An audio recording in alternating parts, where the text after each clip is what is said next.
ჩვენი საზოგადოება დგას. ნინო კალანდაძეა ჩვენთან ერთად, ჭავჭავაძის ცენტრის დირექტორი. ნინო, მოგესალმებით, მადლობა რომ ხართ ჩვენთან ერთად. ბოლო კვირებში ჩვენ ხედავთ ავტორიტარიზმის ტემპის კიდევ სულ სხვანაირ ესკალაციას, რომელიც ჩვენ არასდროს არ გვინახავს. ეს გამოხატულია უკვე სასამართლო მისჯებში, ადამიანებს 5 წლით უშვებენ ციხეში. ასევე გამოხატულია ახალი კანონების შემოღებაში, რომელიც გავს ჩვენ ამ ქვეყანაში არ გვახსოვს უბრალოდ, რომელიც ადამიანის ფუნდამენტურ უფლებებზე ამბობს უარს და ართმევს ადამიანებს. ასე შეიძლება წავიკითხოთ ეს მთელი პროცესი. თქვენ როგორ უყურებთ ბოლო კვირებს? რამ გამოიწვია ეს ესკალაცია თქვენი აზრით? სად ეჩქარება რეჟიმს? როდის ან თითქოს რაღაცა თარიღები აქვთ, როდემდეც რაღაცები უნდა მოასწრონ. და რა განაპირობებს ამ დღის წესრიგს? რა ალაგებს ამ დღის წესრიგს? დილამშვიდობის ხო, ჩვენ არ გვინახავს ამ ტიპის პროცესები, მაგრამ უნახავს სხვა ქვეყნებს. და იმ ქვეყნებს, სადაც ავტორიტარიზმის კონსოლიდაცია ბოლო ფაზაში იყო, ზუსტად ასე მოხდა იქაც. ხანგრძლივი პერიოდის განმავლობაში იყო რაღაც რეპრესიული კანონები, რომელსაც უბრალოდ არ იყენებდნენ, მაგრამ ერთბაშად მოხდა მათი გამოყენების აუცილებლობა დადგა დღის წესრიგში და უცებ ყველა ოპოზიციური ლიდერი დააპატიმრეს, სამოქალაქო სექტორი გაანეიტრალეს, აქტივისტები დააპატიმრეს, ან ქვეყნიდან განდევნეს. ზუსტად ასე მოხდა რუსეთში, ზუსტად ასე მოხდა ბელორუსში. და აბსოლუტურად იდენტური პროცესი მიდის საქართველოში. მცირე გადახვევები არის უბრალოდ თვითონ სპეციფიკიდან გამომდინარე, მაგრამ პრინციპულად და სტრატეგიულად არაფერი განსხვავებული. ივანიშვილის ამოცანა არის, მე არ ვიცი თარიღები რა სებმება ან მათი მხრიდან რა მოლოდინებს შეგვიძლია ვივარაუდოთ, რომ საწყის ეტაპზე იყო ის, რაც იყო გაცხადებული, ტრამპის ხელისუფლებაში მოსვლა და შემდგომ ამერიკის შეერთებული შტატების განსხვავებული პოლიტიკა რუსეთთან მიმართებით და რეგიონთან მიმართებით და მათ შორის სხვა ოლიგარქებთან მიმართებით, რომლებიც რეგიონში ამით ისარგებლებდნენ. და შემდეგი, ასე ვთქვათ, ათვლის წერტილი არის ის, რომ მათ ახლა რაც შეიძლება სწრაფად უნდა დაასრულონ ეს პროცესი, იმიტომ რომ ეს პროცესი, ეს ჩამოუყალიბებლობა, ვთქვათ, იქით აქცია, აქეთ საკუთარ ამომრჩეველთა თუ საკუთარ სისტემასთან პოზიციონირება ისე, რომ ამ ვერტიკალმა სიმყარე შეინარჩუნოს, ამასში რყევები აღარ ჭირდებათ. ანუ ეხლა უნდათ რომ დროულად დასრულდეს ეს პროცესი. ხო, ეს ამ პროცესის, მოკლედ ავტორიტარიზმის კონსოლიდაციის ბოლო ფაზაა ეს. ბოლო ფაზა იყო ყველგან, სადაც ისინი რადიკალურად გადავიდა, სადაც რეჟიმი რადიკალურად გადავიდა, აი უბრალოდ ყველას დაპატიმრებაზე განურჩევლად საფუძვლის. აი უბრალოდ ყველას მიედნენ, ყველა ოპოზიციური ლიდერი დააპატიმრეს, ყველა აქტივისტი დააპატიმრეს ან განდევნეს. ისინი უბრალოდ თავისი პრიორიტეტების მიხედვით უდგებიან, ვინ დაიჭირონ დღეს და ვინ დაიჭირონ ხვალ. ვთქვათ, პირველი რიგის ამოცანა არის ის, ვისაც შეიძლება რაღაც ტიპის გავლენა ქონდეს საზოგადოებაზე და ის, ვისაც აქვს ფინანსურად ხელსაყრელი პირობები ამასთან დაკავშირებით, ან შეუძლია ფინანსური რესურსის მობილიზება. შემდეგი ტალღა იქნება უკვე ჩვეულებრივად ყველა რიგითი კრიტიკული ხმა, რომელიც შეეცდება, რომ ამ ბრძოლაში ამ აქტიურად მონაწილეობა მიიღოს. მათ ამ გადაწყვეტილებაში ცვლილებები არ ქონიათ. მოლოდინები იმისა, რომ ეს რეჟიმი თავის დამოკიდებულებას შეცვლის, რამეს შემოაბრუნებს, არის მცდარი, იმიტომ რომ ეს თავიდანვე მიღებული გადაწყვეტილება იყო, რომელიც შემიღრმარწმენით არ მიუღია ივანიშვილს, არამედ მიღებულია სხვაგან, ივანიშვილის რეჟიმი ამას ასრულებს. მათ ახლა ჭირდებათ სრულიად გაწმენდილი ჰომოგენური ველი ერთმანეთშიც, მათ შორის წმენდა მიმდინარეობს შიგნითაც, როგორც ეს არის ხო ძალიან ნიშანდობლი, შიგნით მიდის დიდი გადალაგება ძალიან. ანუ მიდის წმენდა კადრებისა, ივანიშვილი ატარებს რაღაც გუშაგების ცვლილებას, რომელსაც ბევრი თავი დაიყარა, ხო და პირდაპირ ეს ურბანული ჭორები მე რომელიც გვესმის სამთავრობო ცვლილებებში ითარგმნება და ამიტომ შეგვიძლია ამაზე ასე თამათ ხო არ ვიჭორავეთ მართლა თამამად ლაპარაკი, ხო რაც ხდება. ფაქტია რომ არათუ ღარიბაშვილის კადრები, ყველა კადრი რომელიც რეალურად ძალაუფლება რაზეც იდგა, არის გაშვებული. ეხა ერთი წლის წინ საშუალო ესეთი აქტიური ქართულენოვანი მომხრესაც რო გეკითხა რომ აი ვისი იმედი გაქვს გიპასუხებდა ღარიბაშვილი, გიპასუხებდა ლილუაშვილი, გიპასუხებდა გომელაური. არც ერთ თანამდებობაზე აღარ არის, თორე არც მათი კადრები აღარ არიან თანამდებობაზე. ყველას უშვებენ და როგორც ამბობენ, თხოვენ ფულის მოტანას, იმ ფულისას, რომელსაც ივანიშვილი თვლის რომ მას მოპარეს. სინამდვილეში ბიუჯეტის ფული არის, მაგრამ ივანიშვილის თვლის რომ მისი ფული არის, ხო? ესეც რაღაცა დამატებითი კონსოლიდაციის რაღაცა სხვა ეტაპი არის კიდე, ხო? ამგვარი დასაკუთრება რაღაცის. კი, ვერტიკალის გამყარება. სისტემის გაწმენდა შედარებით სუსტი რგოლებისგან, რომლებიც შესაძლოა რაღაც ეტაპზე, იმიტომ რომ ძალიან გამდიდრდნენ, იმიტომ რომ შეიძლება რაღაც თავისი ინტერესი გამოუჩნდათ, იმიტომ რომ ვიღაცას სანქციები შეეშინდა, იმიტომ რომ ვიღაცაში ოჯახში წუხილი გამოუჩნდა. აი ეს მცირე მერყევი რგოლიც აღარ ჭირდება. ჩვენ ივანიშვილის ხელწერაა პირველივე დღიდან ის ეტაპობრივად ცვლიდა იმ ხალხს, რომელიც აი ამ სრული კონტროლის ვერტიკალში შესაძლოა რაღაცნაირად განსხვავებულად მოიაზრებდა თავს, ხო? ბევრი ტალღა გამოცვალა, თავიდან ყავდა რაღაცნაირი ფასადური პროდასავლური ხალხი, ისინი სწრაფად ჩაანაცვლა და წავიდა გამყარებისკენ და ეხლა ქმნის ძალიან მონოლითურ ვერტიკალს, სადაც უბრალოდ ბრმად შეასრულებს ყველაფერს, იმიტომ რომ მთლიანად იქ არიან ივანიშვილზე მიბმული. განაღარიბაშვილი არ იყო მთლიანად ივანიშვილზე მიბმული, ან ლილუაშვილი.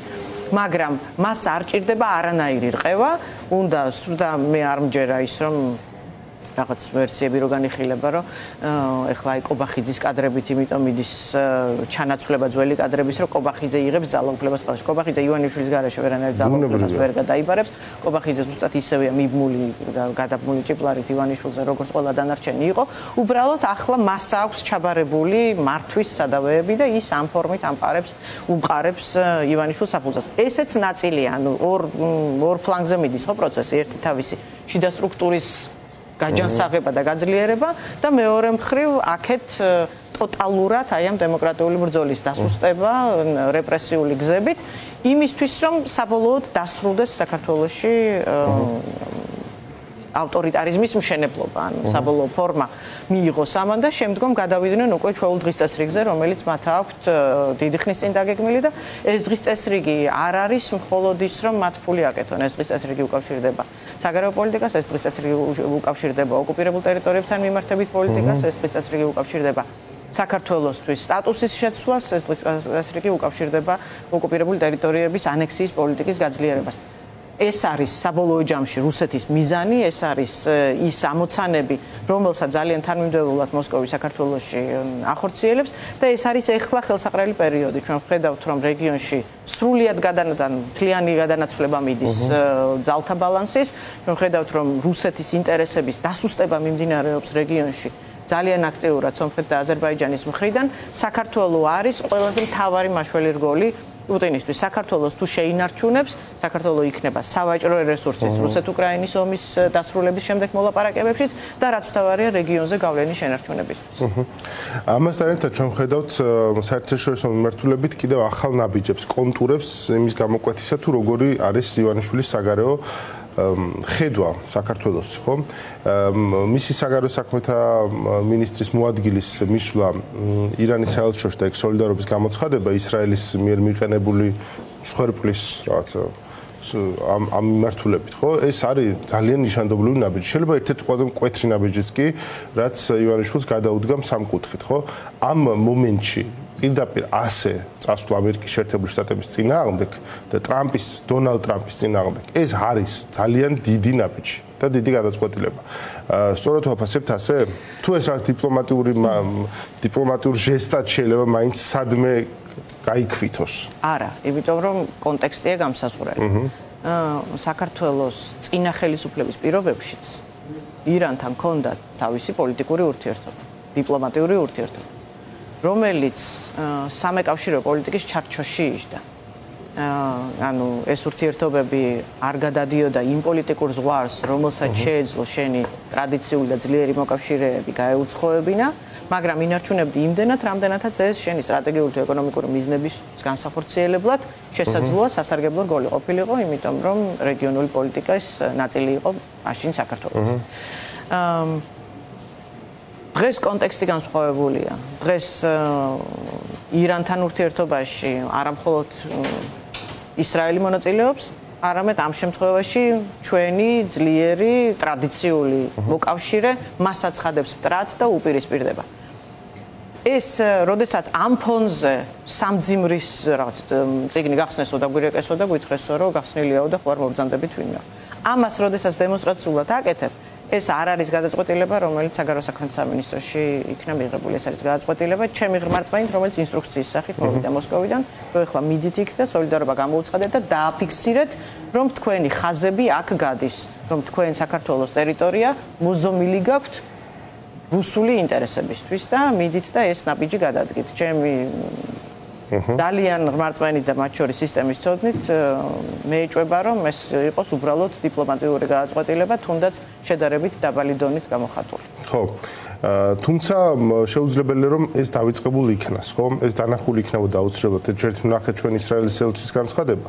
აუცილებლად იერუსალიმიდან და ვაშინგტონიდანაც ეს შემჩნეული და დანახული იქნებოდა და ევროპული დედაქალაქებიდანაც სხვა შორის, იგივე ბერლინი, იგივე პარიზი, ბერლინი კიდევ უფრო მეტად და ლონდონი ძალიან უჭერდნენ ხარს იმ ოპერაციას, რაც მიმდინარეობდა ირანში. ხო, ეს იყო საერთო დასავლური ოპერაცია.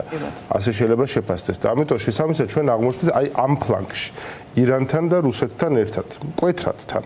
ნინო, ერთ კონტექსტზე მინდა რომ ვილაპარაკოთ, ახლა EUTHO საპარლამენტო ასამბლეა იყო, სადაც რეზოლუციაც მიიღებს, სადაც ძალიან მკაცრად არის შეფასებული საქართველოში არსებული ვითარება, თუმცა ყველაზე მეტად თუ სადმე ახერხებს მუშაობას რაღაცნაირად ეს რეჟიმის არა პროპაგანდა, არამედ სტრუქტურა, ხო? არის მაინც EUTHO საპარლამენტო ასამბლეა სპეციფიკიდან გამომდინარე მათ შორის. ესეც რომ ახსნათ, რა ტიპის როლი და მანდატი აქვს ამ საპარლამენტო ასამბლეას და EUTHO-ს ზოგადად და მათ შორის ის მკაცრი განცხადებები, რაც გვესმის, რამდენად მოულოდნელია EUTHO-სნაირი უწყებისაგან, იმიტომ რომ ძალიან მკაცრი შემოსევები მოვისმინეთ ასევე ქართული ოცნების ხელისუფლების წინააღმდეგ. ხო, EUTHO არის ის ორგანიზაცია, რომელიც თავისი წევრი ქვეყნების მიმართ როგორც წესი ცდილობს რომ ყველაზე ნაკლებად მკაცრი იყოს. ზუსტად იმიტომ რომ მას ეს კონკრეტული სპეციფიკა აქვს, მან უნდა მხოლოდ ვთქვათ ტექნიკურად შეაფასოს ცალკეულ ქვეყნებში მიმდინარე არჩევნები ადმინისტრაციული თვალსაზრისით, ის ყოველთვის ცდილობს რომ ნაკლებად იყოს, ვთქვათ, ნაკლებად ფოკუსირდეს პოლიტიკურ განცხადებებზე, არამედ დაეყრდნოს რაღაც არსებულ ფაქტებს, რომელსაც ის სხვადასხვა დედაქალაქს შესთავაზებს და შემდგომ დედაქალაქები აკეთებენ პოლიტიკურ განცხადებებს. ამ ტიპის განცხადება დღეის გადმოსახედიდან ნიშნავს, რომ აი ამ ორგანიზაციის შიგნითაც განწყობები არ იცვლება საქართველოსთან მიმართებით. აი მთელი ამ პერიოდის განმავლობაში რაზეც ივანიშვილი მუშაობს, დაღალოს ეს საპროტესტო ტალღა, შედარებით გააუფერულოს, გააუფასუროს იმისთვის, რომ დრო მოიგოს და შემდგომ აი ესეთ ტრიბუნებზე იყიდოს შესაბამისი რაღაც გამოსავალისთვის გამოიყენოს ეს დრო. ჩვენ ვხედავთ, რომ ეს დრო მიუხედავად იმისა, რომ ჩვენ ვამბობთ, რომ დემონსტრანტები ვთქვათ 1000-იდან 200-ზე ჩამოვიდნენ, რომ ეს ამას ყოველდღიური ხასიათი აღარ აქვს, რომ ეს რეჟიმს ვეღარ ასუსტებს, მიუხედავად ამისა, საერთაშორისო ფრონტზე პოზიციონირება ჩვენი პარტნიორების არ იცვლება. მათ აქვთ ძალიან კონკრეტული დამოკიდებულება საქართველოსთან მიმართ, რომელიც ვიდრე ახალი არჩევნები არ დაინიშნება, ამ ეტაპისთვის არაფერი მიანიშნებს, რომ ეს განწყობები შეიცვლება და ეს ნიშნავს, რომ ივანიშვილის რეჟიმს ისინი აფასებენ ისე, როგორც უნდა შეფასდეს ოლიგარქიული სისტემა. ამ ყველაფერს ხა ჩვენ აღწერეთ რამდენად პრობლემური არის მდგომარეობა ბევრი გაგებით და турბულენტური რეჟიმის შიგნით. ეს არ ნიშნავს რომ რეჟიმის ჩამოქცევის პირას არის არამე მსგავსი, მაგრამ იქ არის турბულენტობა, ხო? ეს ბუნებრივად ხა აი რაღაც ნაწილი ოცნების შიგნით ლაპარაკობს საერთოდ შიდა გადატრიალებას, ასე უყურებენ პროცესს, რომ აი 2012-იანელებს იშორებენ და რაღაცა და ეს ასეც არის. იცი აი პოლიტიკურად ვინც დაკავშირებული იყო 2012 წელთან, იმათ მართლა აჩოჩებენ და თანამდებობებზე ინიშნებიან აი მამუკა მდინარაძესთან დაკავშირებული კადრები, მათ შორის კადრები ისეთ ნაცრისფერი ბიუროკრატიული წარსულით, ოღონდ ისეთით, რომელშიც აი ხო ეს ყველა რეჟიმი, ყველა ხელისუფლება რო რაღაცა ბინძურის შესრულებას ავალებს რა. აი ესეთი კადრები არის, ეხლა ფაქტია წინ გამოწეული რაღაცნაირად. ალბათ ამას ერთად ამას ახდენს ძალიან მძაფრი დაპირისპირება ოპოზიციის მხარეს, რომელსაც ეხლა უკვე მე ვხედავ და მეც აი აქედან ერთ თვეში ვხედავ რა უბედურებას გველოდება წინ. იქნება ის რომ ლელო მიიღებს არჩევნებში მონაწილეობას, გახარიას გუნდი რაღაცას იზამს, მაგრამ ისინი ჩართულები იქნებიან და აქეთა მხარეს იქნება ესეთი ბოიკოტის კამპანია რაღაც ფორმის და აუცილებლად ნახავთ ძალიან ბევრ ურთიერთბრალდებას, ლანძღვას და უბრალოდ მე ვერ ხვდები აი აქ როგორ უნდა მივიდეთ ასე აი კი მივალთ ახლა მაგრამ ეს რა ზეგავლენას მოახდენს ოპოზიციურ ელექტორატზე ეს მაშინებს ყველაზე მეტად როგორ უყურებთ ამ პროცესს ბრაზით იმიტომ რომ ეს პროცესი არ არის კარგი პროცესი გამომდინარე იქიდან რომ ეს უთანხმოება არჩევნებში მონაწილეობის მიღება არ მიღების თაობაზე რაღაც ეტაპზე უნდა მოგვარებულიყო ოპოზიციის წიაღში ვერ. ამ თემაზე საჯარო დაპირისპირება მოახდენს ზუსტად იმას, რასაც თქვენ ამბობთ. ოპოზიციური ამომრჩევლის გაუცხოებას. ეს ამომრჩეველი არის აქტივი, რომელიც ბოიკოტის რეჟიმში ხარ თუ არჩევნებში მონაწილეობ, არის ოპოზიციური ამომრჩეველი ივანიშვილის რეჟიმის წინააღმდეგ. ამ აქტივის გაუცხოება არის ყველაზე დიდი საჩუქარი, რაც შეიძლება ახლა ივანიშვილის ოპოზიციამ გაუკეთოს ამ ბრძოლაში და რითიც შეუძლია რომ ეს ბრძოლა დაასუსტოს პოლიტიკური ბრძოლა. არჩევნებში მე არ ვემხრობი არჩევნებში მონაწილეობის მიღებას, იმიტომ რომ მიმაჩნია რომ ის არგუმენტია სწორი, რომელიც ამბობს რომ ამით რეჟიმის ლეგიტიმაცია მოხდება. იმიტომ რომ თუ საპარლამენტო არჩევნებში არ იღებ მონაწილეობას და საპარლამენტო ბოიკოტში ხარ, მაშინ სრულიად ლოგიკურია, რომ თვითმმართველობის არჩევნებშიც ბოიკოტი უნდა იყოს, იმიტომ რომ ზუსტად იგივე წინაპირობები უძღვის წინ, რაც უძღვის თვითმმართველობის არჩევნებს. ეხლა არგუმენტი, რომ იქ გამოაცოცხლებ რეგიონს და აქტივს და პარტიულ სტრუქტურას ჭირდება პროცესი, რასაკვირველია ჭირდება, მაგრამ იმ თავით რომ ტრაჩობილი პროცესი, რომელიც განწირულია კრახისთვის ეს პროცესი არ ჭირდება. ეს ორგანიზაციები ეხლა ერთი თვე იფუნქციონირებენ და ერთი თვის მერე ისევ ვეღარ იფუნქციონირებენ. სამაგიეროდ ის დანაკლის, ის ზიანი, რომელსაც ოპოზიცია მიიღებს რეჟიმის ლეგიტიმაციით, იქნება გაცილებით უფრო დიდი ტვირთი ამ ამომრჩევლისთვის, ვიდრე, მაგრამ აქ საუბარია, ახლა ამაზე კი არ არის, საუბარია იმაზე, რომ ოდესღაც, მე არ ვიცი, ახლა დღეს არაფრის ჩარჩო არ არის, რაც დემოკრატიას უკავშირდება, მაგრამ ოდესღაც უნდა არსებობდეს რაღაც ტიპის ანგარიშვალდებულება და პასუხისმგებლობა პოლიტიკურ პარტიებში. თუ პოლიტიკური ორგანიზაცია და ცალკეული ლიდერები ამბობენ, რომ ახლა ბრძოლის მეთოდი არის არჩევნებში მონაწილეობა და ეს არის რაღაც მათი პოლიტიკური არჩევანი, მაშინ მათ უნდა თქვან, რომ მე ახლა ვიძლევი დანაპირებს, რომ მოვიგებ რაღაც თბილისის სამუბანს და კიდე სადღაც კიდე რომელიმე რეგიონში რაღაცა უბანს, მაგრამ თუ ეს ვერ მოხდება მაშინ მე პოლიტიკურ ველს გავეცლებ. არ შეიძლება პოლიტიკოსები უბრალოდ თავისი პერსონალური მიზანშეწონილობიდან გამომდინარე დაპირებებს იძლეოდნენ, ამაში ითხრევდნენ ამომრჩეველს, მერე ამ დანაპირებს ვერ ასრულებდნენ, იმიტომ რომ ვერ შესრულებადია ეს ამოცანა და მერე ამაზე პასუხისმგებლობას არ იღებდნენ. და ამ პროცესში რაც მე ძალიან არ მომწონს არის ის, რომ ამ პოლიტიკოსებში უკვე წინასწარ ვხედავ, რომ დააბრალებენ იმ ხალხს ვინც ბოიკოტს მოითხოვს, რომ არა ისინი ჩვენ მოვიგებდით თბილისს, რომ არა ისინი ჩვენ მოვიგებდით თვითმმართველობის არჩევნებს. ანუ ისევ წავა ურთიერთგადაბრალების პროცესი, რომელიც იმ თავითვე გულისხმობს, რომ არავინ პასუხისმგებლობას თავის თავზე არ აიღებს, რომ მიიღო არასწორი გადაწყვეტილება.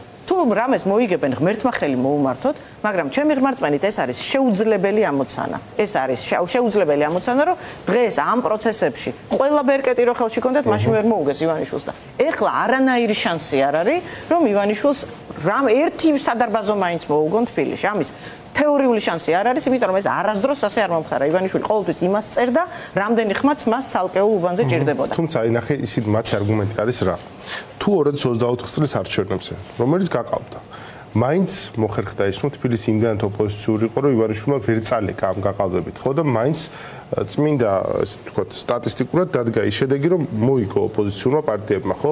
რატომ არ არის შესაძლებელი ეს არის არგუმენტი, რომ ეხლა თუ მაშინ დაქსაქსულები ვიყავთ, ეხლა გავერთიანდეთ და იქნებ ეხლა მართლა მოვიგოთ. აი ამ არგუმენტს ამბობენ ისინი. ეხლა დღევანდელი განსაკუთრებით ეს უკვე შეუძლებელი ამოცანა გამოიყურება, იმიტომ რომ არანაირი გაერთიანება არ გამოვა.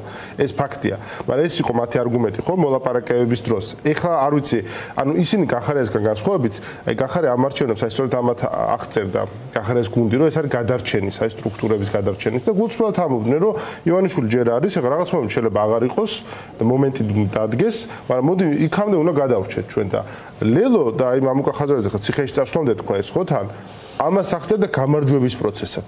ეხლა აღარ ვიცი, ეხლა ეს გონი აღარ გამოვა, მაგრამ აღწერაც კი, მაგრამ ასე აღწერდნენ და ამას რა იქნებოდა რეაქცია და პასუხი?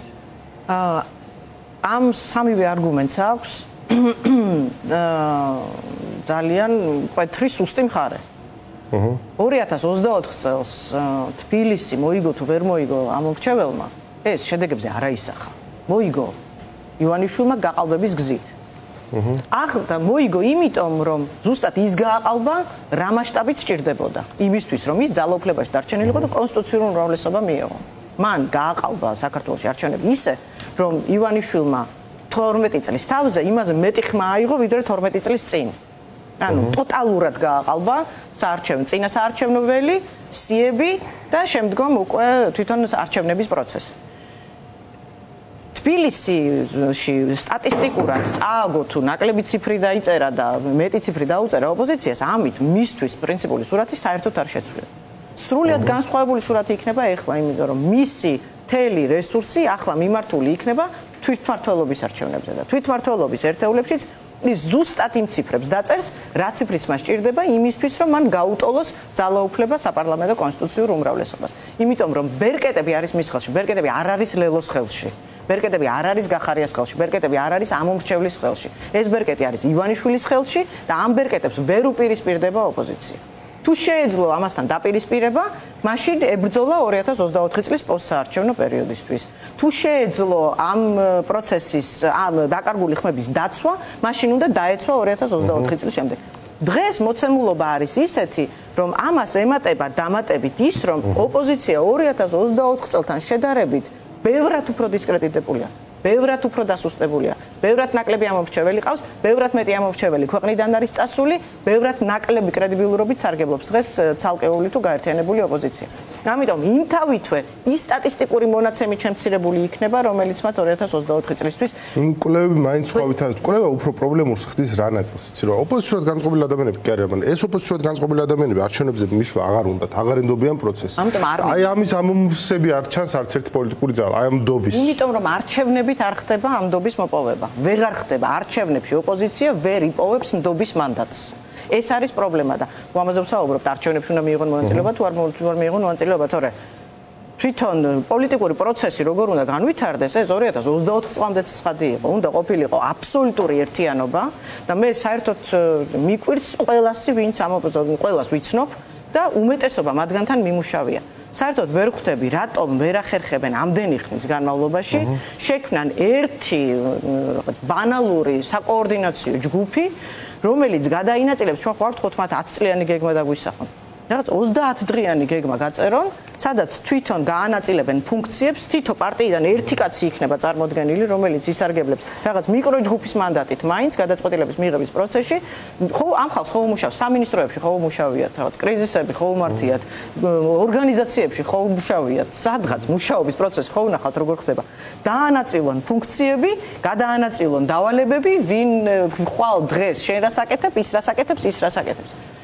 ეს პროცესი გამოჩნდებოდა ხალხთან და მათ ექნებოდათ შესაბამისი მანდატი, რომ ეს პროცესი წაწიონ წინ. დღეს ახლა ნებისმიერი არხი, რომელიც არ უნდა ჩართოს, სადაც ოპოზიციური პოლიტიკოსები საუბრობენ, ტელეეთერებით ესაუბრებიან ერთმანეთს ესაუბრებიან, რომ ერთობას არ აქვს ალტერნატივა და ერთმანეთში არ ლაპარაკობენ. ტელეეთერებით ესაუბრებიან ერთმანეთს. ეხლა მარტო საბავშვო ლექსები მარტო ლექსად მესმის. ეგ უნდა ცუდი ლექსად ახლა რა უნდა კარგი ლექსის მეტი რა დაწერილი საქართველოში, მაგრამ ეს ცუდი ლექსები. რაღაც ერთიანობაზე დაწერილი ცუდი ლექსები. ყველა წერს ლექსებს, უნიჭო ლექსებს წერენ, ოღონდ არაფერ შინაარსი არ აქვს ამის უკან. ჩვენ ერთიანობა ერთად უნდა ვიყოთ, ერთიანობაში გავერთიანდებით. რაღაცა სახის ვერც რაღაც უაზრობა გამოდის საბოლოო ჯამში და არ არის პოლიტიკის კეთება ლექსები, ხო? არ გამოდის ეს ამბავი. ნინო, ძალიან დიდი მადლობა, ნინო კალანდაძე იყო ჩვენთან ერთად, ჭავჭავაძის ცენტრის დირექტორი, ნინოს დავამშვიდობები.